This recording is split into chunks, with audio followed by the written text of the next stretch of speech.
मैं तो बड़े राजकीय पद से रिटायर हुई हूँ, जहां से मैंने डॉक्टरों तक की भर्ती की है। और 2016 के बाद में केंद्र सरकार के अस्पताल में मैं थी, इस एसएमएस में भी थी। जो भर्तियां निकल रही है सब 1 साल हरू लेवे और बीरे माई मारे गांव वाला और बच्चा रो कोई प्रतिनिधित्व को ध्यान नहीं है। तो मैं जब वहां चेयरमैन बनी उस बोर्ड की, तो मैंने कहा नहीं, पहले आप एससी एसटी सारी कैटेगरी को उस तरीके से जब भर्ती करोगे तभी मैं तो साइन करूंगी।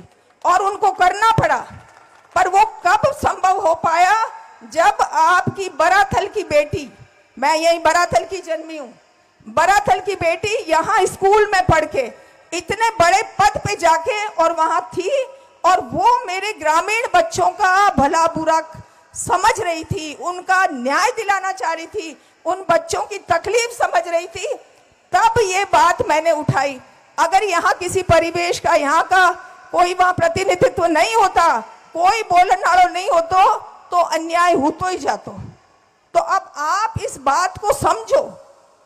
और हम बार बार बीजेपी करिया ना, तो थाने पछ ये तो हगड़ी जाजम खींच लई। मैं थाने आज हाका नाका बता रही हूँ, क्यों? क्योंकि मैं तो सरकारी जो पॉलिसीज आ रही हैं, नीतियां आ रही है, उनका